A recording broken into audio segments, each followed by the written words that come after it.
Hello? Hello?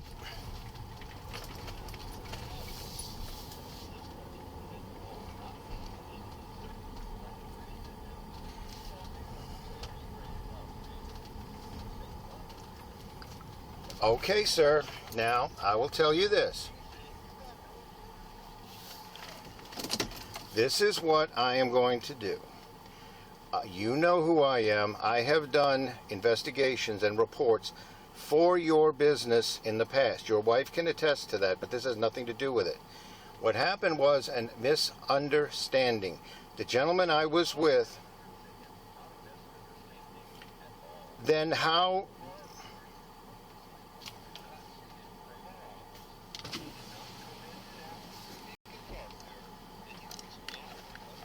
Mine or either of my neighbors on either side of it. It was intentional hiding his vehicle so we wouldn't see it, and he disappeared off our lot. I was in the middle of a sale when you called me to come let his car out. And I'm making money. I'm not sitting here jacking with this guy that wants to sneak and hide his car, and then he's upset because it's locked in. We closed at 1 o'clock on Saturday, every Saturday. Okay. And have for years. And we didn't close till 1 o'clock. And we even went next door to the car lot to see if he was there. And we checked with the auction to see if he was there. And he wasn't in either place. Well, I understand what you're saying now. Now, are you going to allow me to talk, or what are we doing? Go ahead. Okay.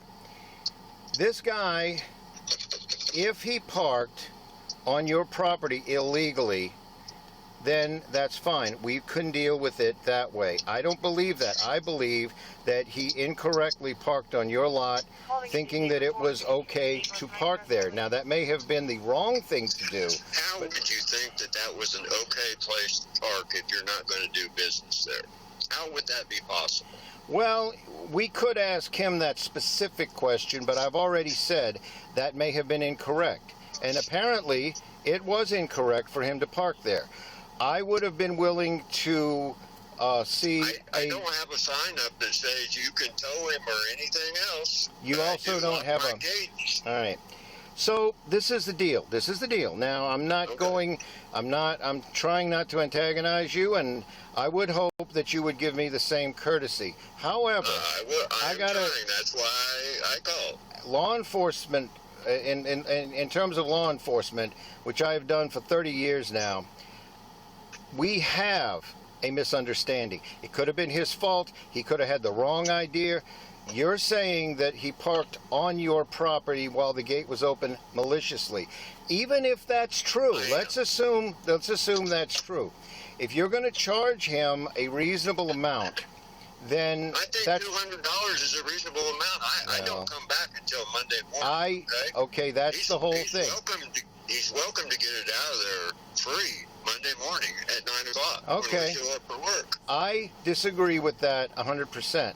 And here's the deal. I don't know where charges go once I file them. I have no control over that. You can come over here, and I encourage that, by the way, and complain that I was rude to you or that I cursed you out.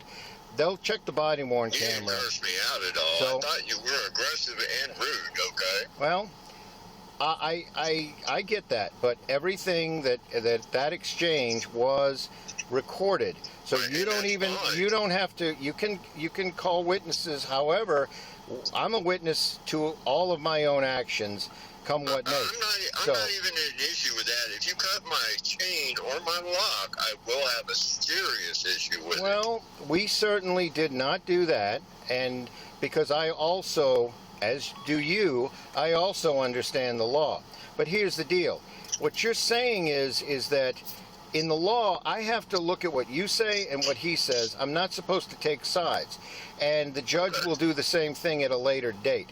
So he says that somebody from your lot waved him in, and he thought it was okay. Nobody but me and my wife. All right. Nobody waved him in. That's a total and full and complete lie. It may be. Okay? It may be. And for that reason, for him lying about that, I am definitely not very accommodating to him, okay? Okay, I tell you what, this is a bit to unpack. I mean, that Are is you just a are you complete willing? out and out You stopped lie. off at the station before. Are you willing to come back over here? I'm willing to come back over there if I get paid to show up there and open my gate. Otherwise, I am not. And yes, it is unreasonable, but so was his parking. Okay, I'm trying not to say what I'm going to say without it being a threat. If you had charged him the rate that the other lot right next to you, the auction place, was charging, I wouldn't be bothered by that. If you and I he, don't know. I wasn't charging for parking. if you and he could come up with an amount that was amicable, meaning that both of you agreed to, then I am completely out of the picture. If I you make a lot more money than the auction does. They sell $5 items. I sell $5,000 items. Well, okay. So if I call this guy back over here, because he's already gone, he has left his vehicle there. He has not damaged the property. But, you know, if you insist upon charging him $250, which was the price you quoted. 200. Well, okay. If you insist on that, and if he's not willing to pay that, and you're doing that when you clearly could have come to a better agreement, you have not been deprived of anything except your time, and I appreciate that. And my time is expensive. Okay. Well, $100 an hour a piece. Okay. and I have to, okay, unfortunately, I have to go here, because what I'm going to have to do is call this guy back and basically tell him that you are firm on $200 price. If he refuses, then I myself am firm that I am going to charge you with criminal deprivation of property. Now, you can fight that in court, because I'm not going to. It'll be easy. I keep regular hours. I'm not going to. Listen to me. I'm not coming to arrest you for it. I am not coming to deprive your freedom. But if you want to fight that case, well, if you charge me, his fee will be $500. Okay, now you're going to threaten him because of what I'm telling you. No, I'm just so I think telling we're you done, that sir. The more hassle this becomes for me, the more expensive it becomes for him. Well, sir, hold on to your hat, because it's about. I am going to do what I explained. We took pictures of his vehicle before we left, because we figured that this would end up being. You know, I mean, how come you guys weren't over there kind of watching traffic when this became out of hand over at Blood, that traffic was on the county side. You've already told me that if I proceed, you will charge him $500. That makes my case. You have to understand it absolutely does, because it shows an intent upon your part to use usurious business practices against somebody. It just does. It just proves my point. So I tell you what, sir, I'm going to write my report, and you are going to be charged, and you, sir, have a good day. I appreciate the call back. I was telling you, tell the witness. Now I'm going to get fired. No, you're not. Because he's been an asshole. He's been unreasonable. He's been a thief without, like, pointing a gun at this. Because on purpose, he went to the next door neighbors and said, I'm going to charge you this. Well, could you do me a favor? Yeah. Could you get his information? His 27 from she's printed it up, I believe. Oh, she said that she's showing you en route to the one at the station. Hey, I got it. Yeah. Hayesville 105. The incident at the station was directly related to the incident 6400 block of Broadway. I'm taking care of that now.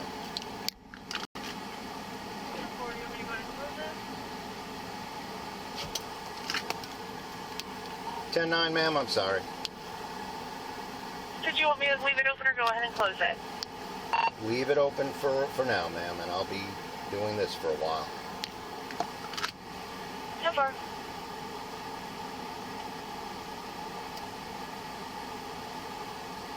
Just Dispatch to Valley Center 7 to be 10-4 on a medical alarm at 821 West 3rd Terrace. Is it okay if I close it?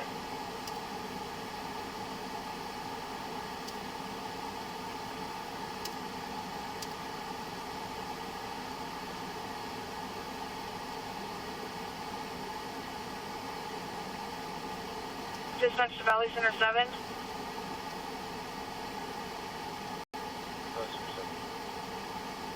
Just having you be 10-4 on a medical alarm, 821 West 3rd Terrace. Is it okay if I close it?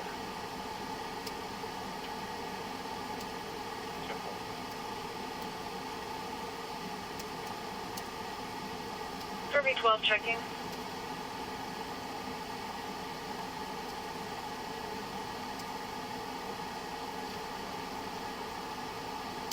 For 12, she's at Rock River Road, let me call her. 10-4. 10-4.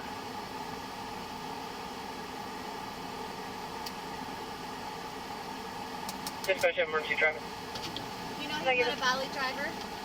Is he now? Here, right here, it says, oh, they're not valid. That's him. 10-4, thank you. Very good. Where's my report? I'm gonna go. Okay.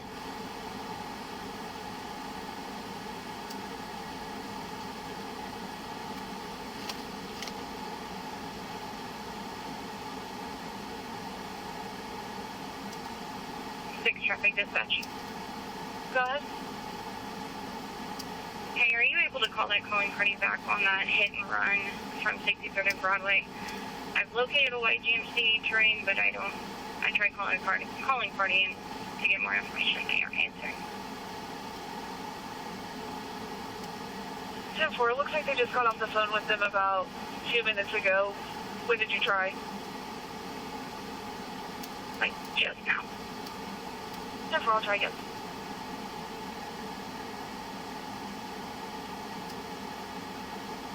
You just want me to see where they're at? Can you just see if they can answer my phone call? No.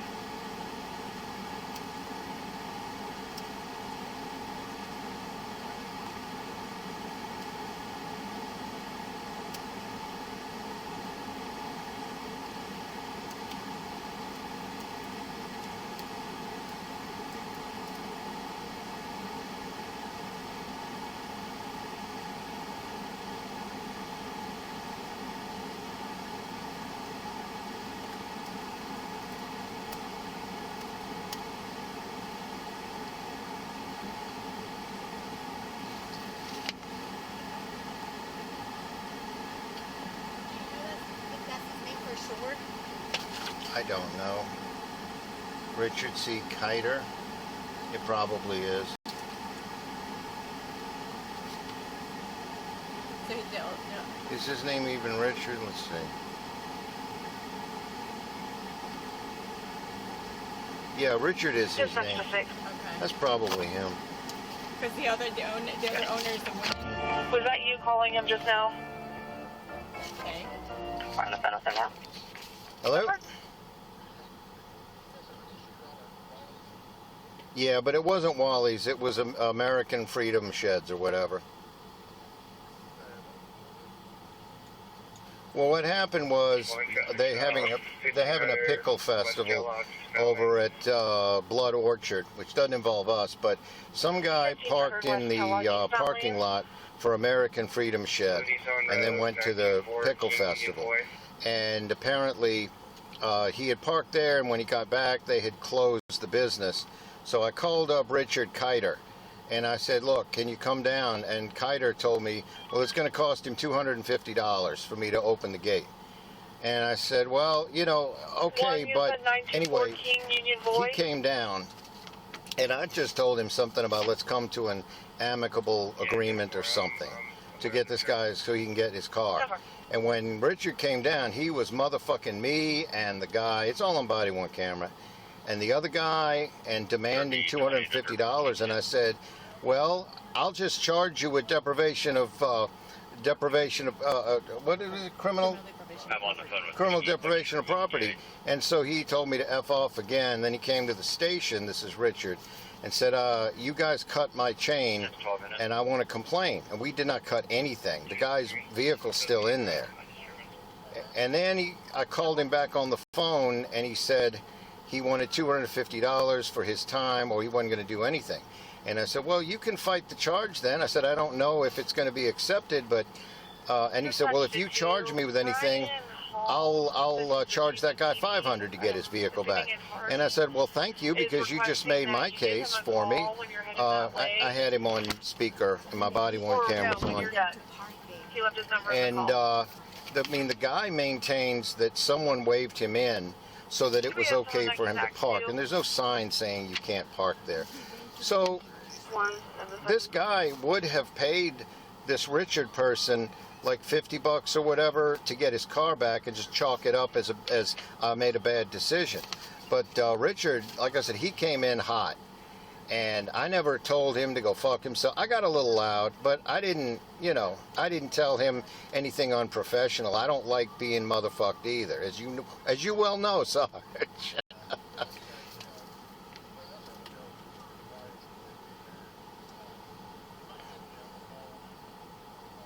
Sure. Yeah, he's going home now. I mean, when Richard pulled out, I tried to call him back and say, look, are you ready to, can we resolve this? And he said, nope, I'm done. And he hung up on me again. So it looked like Kiter wasn't going to cooperate. So this guy, he went home. I told him, I said, come back on Monday and we'll see what we can do.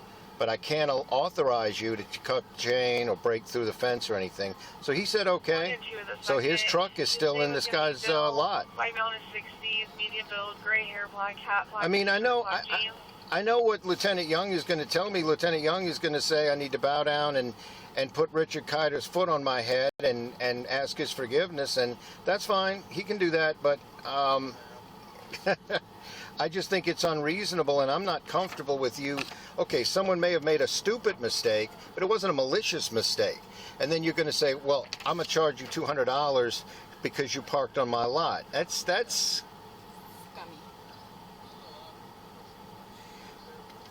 It was the guy whose car is in there. I got his information. I just don't have it in front of me. He said it was that Richard guy, an older, little skinny white guy.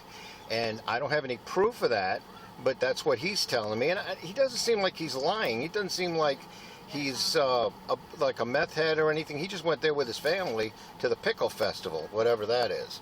So,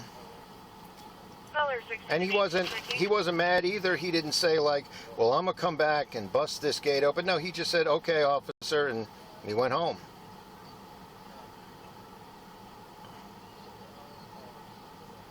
No, the owner of the car went home, and this Richard guy, I guess he's home. I don't know where he's at. Nobody's there anymore. I was just gonna, write it up, but that's all we got. I haven't written it yet, but that's what I plan on doing, yeah.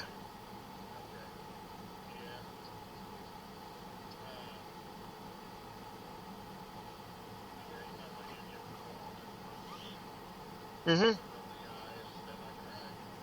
But we haven't booked anybody. I mean, I even told him, I'm not going to book you, but I'm going to charge you if we can't come to an agreement. And he refused on that, on that, meaning I'm not going to book him today. I don't know what's going to I don't know what's going to happen, Lee. Right. Exactly. That's all I was going to do. I want to go put my hands on anybody. But it's just a stupid, all they would have had to do was he could have told this guy, well, I want $50. And I guarantee you this guy would have been like, okay. And that would have been a civil matter at that point. But he's coming on me like I did him something. And it's like, bruh. I wish I didn't call him bruh, but I'm dude.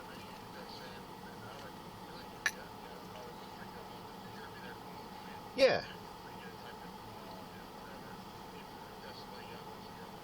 Oh.